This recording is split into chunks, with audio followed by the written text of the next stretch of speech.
My dad always told me stories about my Uncle Thomas.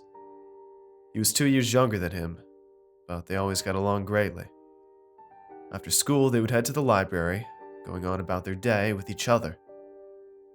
Back and forth they'd go, about crushes, homework, and what they were going to do tomorrow. They'd sit in the library and each find a book to flip through. He said both of them loved to read because that was their escape. You see, my grandparents weren't the best of people. They were quite neglectful of my dad and brother. How else do you think they could go to the library after school without asking any sort of permission? He always felt the need to protect Thomas. They were the best of friends. Well, until Thomas entered high school, that is. He stopped hanging around my dad and fell into a rough crowd. Dad tried to reach out to him, but Thomas showed no desire to be around him anymore. Extremely hurt, my dad started to shut down and became severely depressed. The person he had practically raised and protected wanted nothing to do with him anymore. He pretty much stayed like that until he met my mother in college. She showed him the light in his life, and that he didn't need his brother's acceptance to realize what a great person he was. My dad said once Thomas graduated, he left town and never saw him again. He dropped this ball on me after years of stories at the library, going through the park, and late-night talks that lasted for hours. I was hurt for my father and angry at a man I'd never met. At least, yet. Everything was about to change for the better about a month after my 7th birthday. Dad was telling me that Uncle Thomas had recently gotten in touch with him, and they've been talking on the phone. He seemed so excited, and apparently Thomas had apologized for the past. He claimed to regret throwing away their relationship and begged for a fresh start. My dad was open to it, but I could tell my mom wasn't so sure. I found out later that she had also talked personally with Thomas, letting him know of the damage he'd done and how long it took to fix it. After everyone seemed pleased, a date was set for Thomas to visit. That date became a day that will be burned into my memory until I take my last breath. I was in the backyard playing with various toys I had at the time. Some plastic trucks mixed in with a few action figures. I'm sure I can make quite the little adventure with that. As I played, I heard the back door open behind me. I disregarded it as my dad coming out to check up on me. I continued fumbling about my toys as I heard the sound of footsteps descend the steps into the yard. They stopped just a few feet behind me. After a few moments of silence, I slowly turned to see who was watching me. Standing behind me was a tall, slender man with dark hair and green eyes similar to my dad's. He was wearing black boots covered by khakis, and tucked into them was a plain black polo. A watch was worn on his left hand. He was looking at me curiously, and showed a slight smile when our eyes met. "Hello, Grayson," he said to me. His voice was warm and calm. He came around in front of me and stooped to my level. "My name is Thomas. It's so nice to finally meet you." He extended his hand to shake. I slowly reached out and accepted his offer. I liked him right there. He seemed nice, welcoming even. I smiled at him and he laughed a bit. "I've heard a lot about you," I told him. "I'm happy to meet you, Uncle Thomas." When I said that, his smile wavered just a bit, but then returned. He looked down at his watch and then back to me. "So what are you doing out here?" I can't remember exactly what I said to him, but I basically gave him a rundown of the situation I was playing out with my many toys. He nodded occasionally and listened along. Once I finished, he glanced at his watch again. "Do you usually play alone out here?"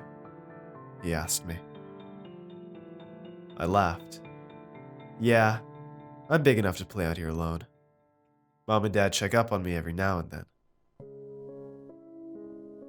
I expected him to reply, but he did not. I looked up at him. He was staring back with a stern look on his face. It occurred to me that his eyes were now a light gray color. Weren't his eyes just green? I thought to myself. "That's not right of them, Grayson. Being alone outside of your age is very dangerous." I stammered for a bit, trying to come up with something to lighten the mood. But he only kept staring at me with the same stern look. He glanced back down at his watch once more, and a toothy grin showed on his face. "Say, Grayson, do you want to see something really cool?" Relieved that he seemed to no longer be upset with me, I said, "Yeah, show me something cool, Uncle Thomas." He smiled a very devious smile that immediately made me uneasy. He leaned forward. "Look into my eyes, Grayson." I reluctantly did so, and all things of our world ceased to exist. Flashes of various scenes showed before me. I saw awful, hideous things. I tried closing my eyes, but I still saw them, as if the back of my eyelids were a TV screen. I saw an infant baby with his eyes rolled back in his head being held by a weeping mother. It looked as if she was moving down to kiss him, but her jaw unhinged and she bit down hard on his head, blood and brain matter spurting out of her mouth. I saw another dimension that seemed to be something taken out of hell. Thousands of small creatures crawling on all fours across a ruin of fire and brimstone. There was a towering monster that seemed to be looking over them. It was black and horned with red patches all over its skin. It looked right at me, and it actually noticed me. It raised a claw and waved while smiling ear to ear. I saw a being that appeared to be half human and half spider ripping a woman in half. It walked forward while doing so, and the way it did could not have any sense made of it. Its legs appeared to go through its body, and it shuddered violently. When its legs did so, the sound it made was children crying. As quick as I was dragged into whatever this was, I was yanked out, and it felt as if I was punched in the stomach.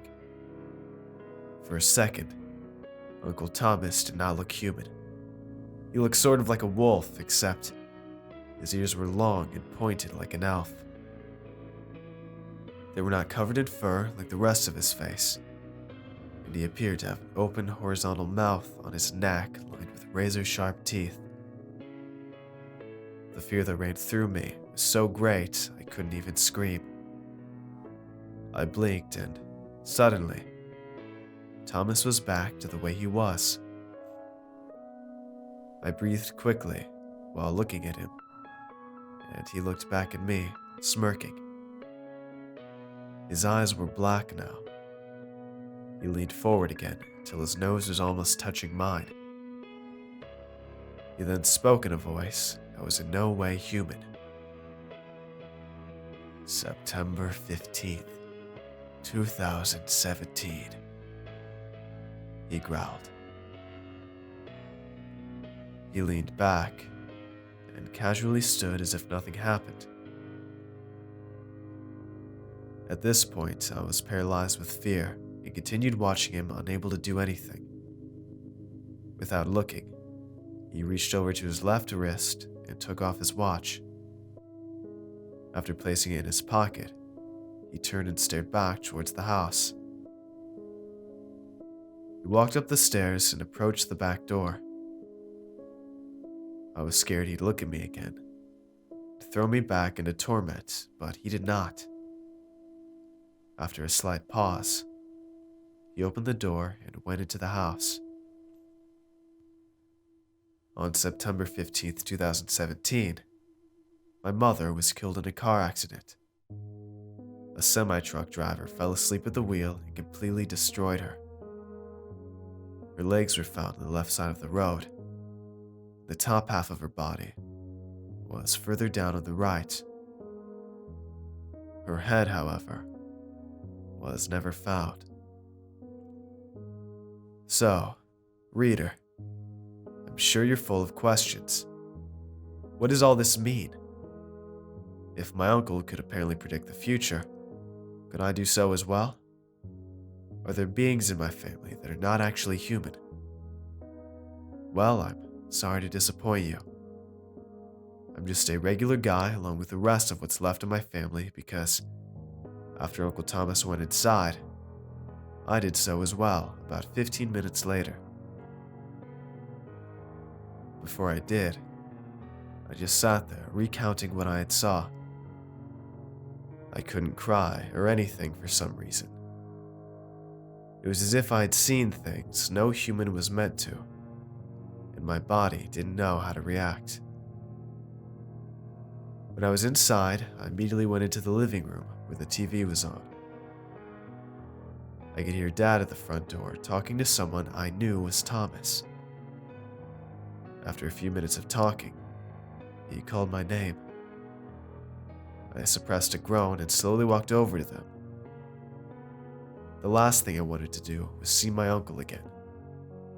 I was so scared I was shaking. When I got to them, a heavy-set man I had never seen before stepped into the house. A gasp escaped me when I saw how much he looked like my father. He gave me a welcoming smile, and Dad patted him on the back. "Grayson," he said, beaming, "I'd like you to meet your Uncle Thomas."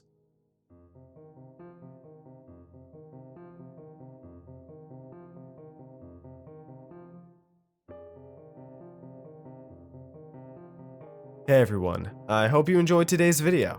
If you want to see more, let me know in the comments below, and tell me what you thought of this narration.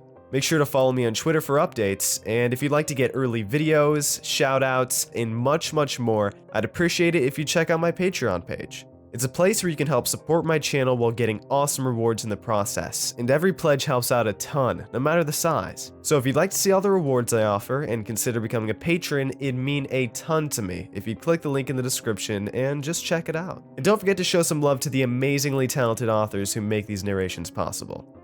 Have a good night, everybody. Cheers.